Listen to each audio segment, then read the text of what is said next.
Fala basi.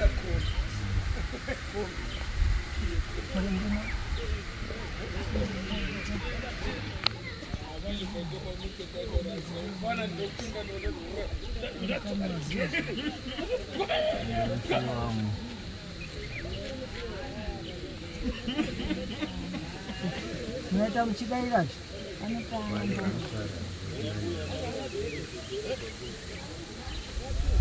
Sile banda kutsomwe sai. Sile yangu mkamgera kuna muda kutsomwe na nginde sile kutsomwe.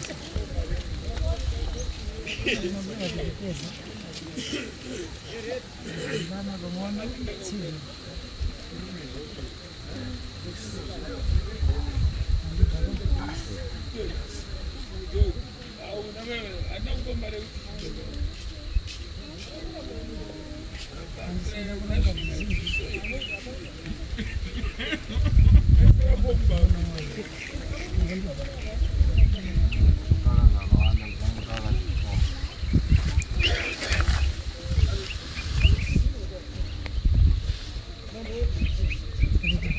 Ngapa ningongeza longa mzinga sina ndona mzinga. Kuna nyaya itemeka sina kupokerana, sina pokerana. Inepo wayavu na mbuya. Jimwe mae kupindira nkhani. Asi mwenye kachire yokuta bzintu jumwebyo. Palibe penyeka ari kubona. Nyaya wanza ari kupindira upindira nyaya iyi. Hapo. Nonkero tamwa mwepo mungalonga kuti muda kujigadzira munagadzira tani. Mwenye kachire palibe.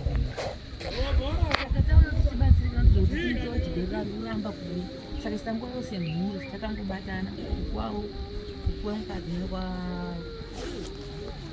kwedu kutongobatana tinzoti chii ndotizokuta mutanga asototangika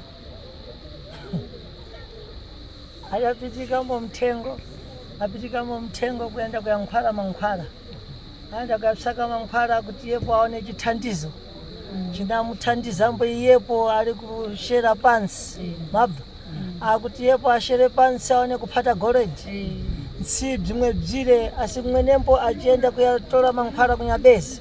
akabviwepo unada munthu unafuna kusenzekesa angalongambo ine pano ndinayo nkhalamba ndine nkazi kumwi sinkazi wene ule ndi anafuna kusenzekesa ine pano mazvibva saka thangwe ndikulonga kuti ali kuponi munthu wene ule ndione kucheza na iye ndimubvunzise kuti thangwe lanyu dadata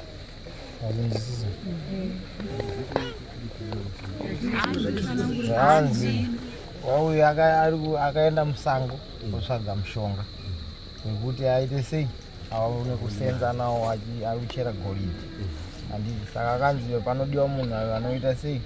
wekuti anofana kushanda basa ripi iroro kanzi nemukadzi wanaye kumba uku ndiye akagadzirwa papi panyaya idzodzo. Saka imwepo bzamabwerera munakwanisa nimwe munazviemerera here ndimwe wariziva bzo here kati wanga muna nzero zipona isusu inini ndiri muridzi wemwana iyeyo akaita izvozvo saka ndaita zvekungonzwa chete tichingonzwa mumafoni zvichingotaurika saka chokwadi ndecheicho tasata nacho saka izvozvinzi kuuya kwatakaita kuno kari kungotiza kuuya kuno saka patauya kuno ndopatanzi kungoenda iko kunana sekuru mudii munobatsirika munesekuru mukomana uyu zvakamira sei saka nekutiza kwari kuita toda kuti tibatsirike kunoko kana tichikwanisa kutibatsirawo akwanise kuuya kuno atongwe kuno kuti one adzigadziriswe kana angaine zvakaita pamwana wemuridzi ogazosunungura mwana wemuridzi okwanisa kushanda atiunganidza mari tobhadhara mari kupi tobhadhara mhosva dzake oripa mhosva dzake nekunobvisa mari kuti andoroora abvise mari kutoroora mozisi kana kuroora chero chaikwanza ana chaakabvisa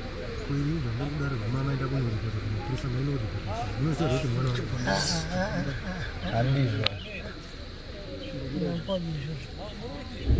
sine pano ndikungoronga sitetekanidaridzwa tinadziwa kuti meka munatadza kudindira nasi mutekani dziripabi changwa ndida kutotavasa imwepo nzero zina mwana wanu maserebeni habweri pano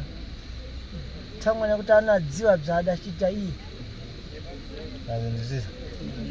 zvanzi bureni pfungwa dzine mwana wenyu hauyu hafi akauya panapa koza aunyatsaziva kuti ndini ndakaita zvivi izvo saka hauyu pano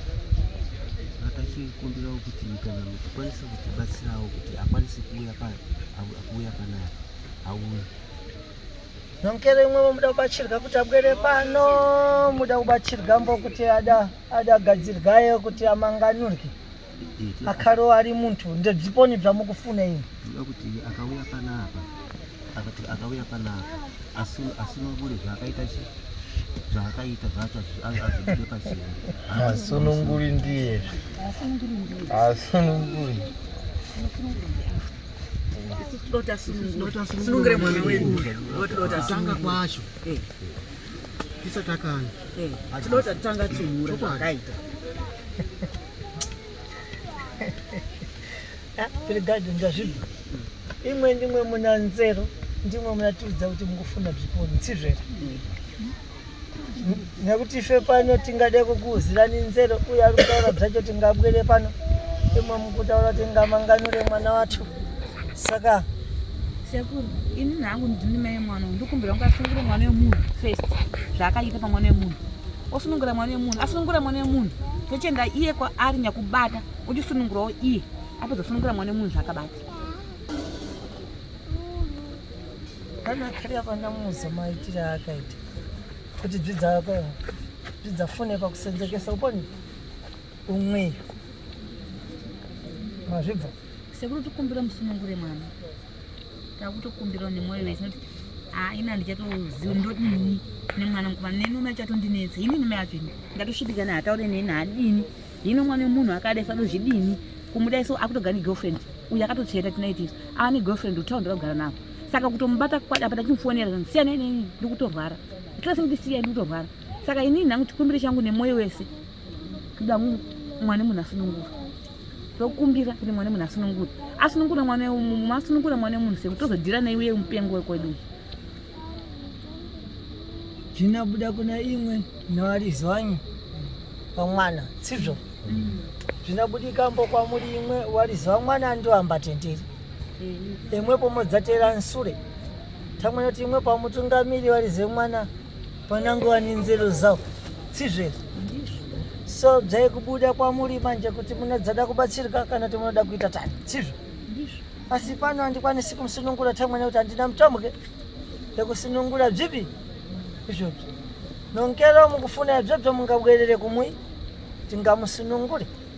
nonkero kuti tingafune kobiri tinomusunungura sikana dzamuitirawo dzakadeka sekutenda kunabuda kwamuri sibyo ndakutotaura ndazvinzwa kuti unoitwa inai kwenyu musunungura saka uyu kuti atiterere kuti tikwanise kuenai kwamuri kwacho kwati chawaikoko ibyo bzaikuda imwepo kana madzabwera pa munatinyi pambuto tangwe tadzaona kugadzira bzense ibzi asi nkhani nkuru ndakuuzani iye ndiye akatogora mutombwe atogora mutombwe akapuhwa muko sipanya muko adapasiwa iye so tangwe bzamuri kuronga bzensebzo inango nkhani haabzifuniba tangwe nekuti angafune bzimwe bzana dzaita tanikobiri saka uyu ndiye wekurumbisa asenzekese wani unomutsvagira futi girlfriend oti ane magirlfriend inini mukwasha kuti haana kana seko kuti ije ati ndini ndine mwana wenyu for 8 years wana wafa i7 unomatobva ku3 manje mari musi hakusi kudhara mutse Saturday akatopiswa 11 November last year. November last year.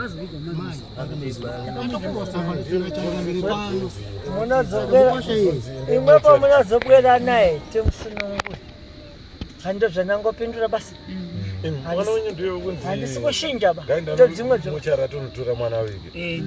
ndiye aparamba nekuuya ndeke chipi zvake asingauya musi watobva pano manheruyo musi yakabvatiza apa tinomboenda naye kumunhu apa tiri apo ndo vakatotiza nesango baaenda takazosara tosvika kumba tatega takasika tomuona nezuva zigado so imwepo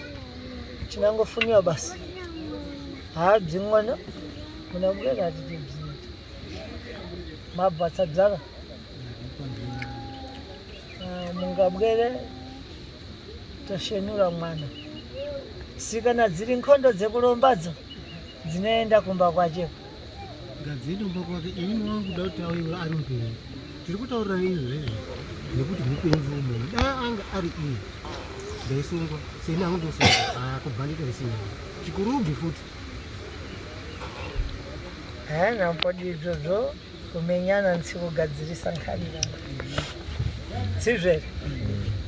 kumenyana nsikugadzirisa nyaya asi kutaura namuromo ndo kunogadzisa chinyi ndochikuuira pano sekuti atsudzure zvaakaisa pamwana wangu iye agoni kumutsudzura nyang'angayo akamurombesa ndianapusa kutsudzura mazvibva kana kuti ndinadawo futi ine pano fanenge ng'anga ndidakhala nenge pano ndinadziwa mutongo yekutsudzura mwana yekuti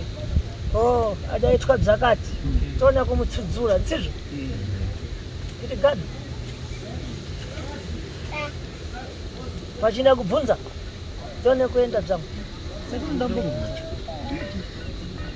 mukadzi achirumbuda here kwati ndekukusenzesa ine pano tsini mwamuna wacho ndatimwe sekuru nemukubvunza ndanzwa mukadzi wacho achiti ati zvoni hanzi mailesi ndodzi mailesi ine ndiri mupurisa ndindakabata mukomana uyu kuti auye panapa kuti azopinda mudarairamo asi ndinozwa pachinzi pasendwa pameseji kunzi ari kuti ndamutumira varume vaviri kuti vamubaye nebanga izvezvi ndiri kuno saka ndinobvunza kuti achiri right kana kuti akutopenga imwe tatishe panotsudzurani uyu si akhare ari purondo ava kana akuda kudzarapisa mwana wawo anadzarapisawo nsibzvere ndonyaya basi ndaikwenda ini pane inangu ada kubvunza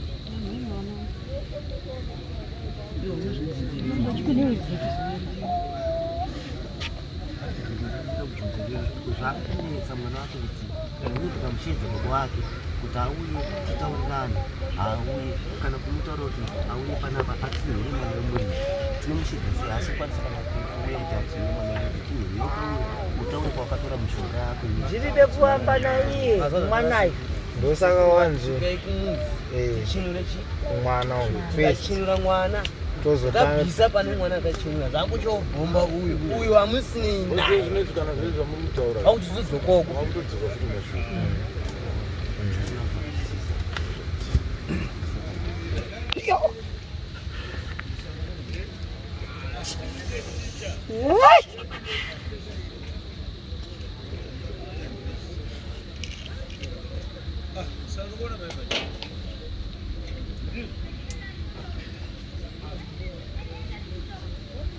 mailesi chibayarigwe achiripo papena